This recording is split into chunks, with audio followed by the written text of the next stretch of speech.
Hey folks, it's Simon here with your daily video newsletter for the 23rd of April 2024.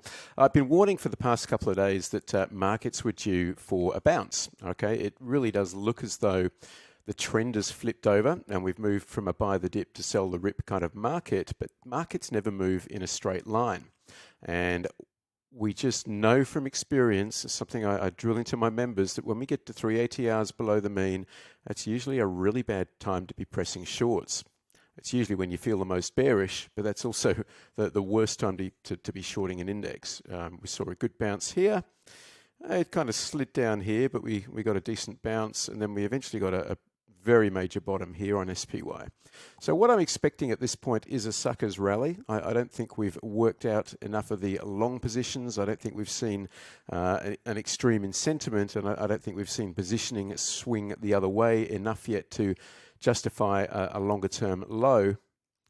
But a rally, back up to say 510 or so in SPY would make a lot of sense to me here. Now, we can have a look at the other major indices as well. Let's check in with the Qs, which is the ETF that tracks the Nasdaq.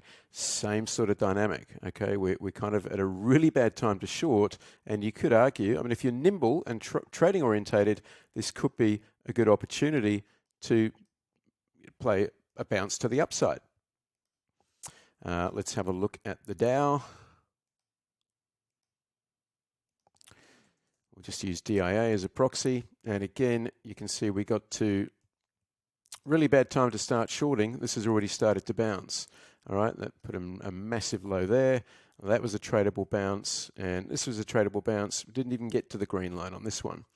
And then last but not least, certainly not least, is IWM, which outperformed the other major indices yesterday with a 1.12% gain. Now, again, got a decent bounce here. A bit of a slide, but eventually we got a bounce and then a pretty big bottom. Didn't quite get to the green line again, but frankly, that is close enough for government work. So just to cap all of that off, I am expecting a bounce. I think it'll be fairly short-term in nature. I think it'll be a sucker's rally. I don't think we're going to rally to new all-time highs here. So if we do get a rally and it stalls in that sort of 510 to 515 region on SPY, and starts heading lower again, I think that'd be a good opportunity to load up on shorts once again. That's what I got for you. I hope it helps, and I will catch you tomorrow. Thank you.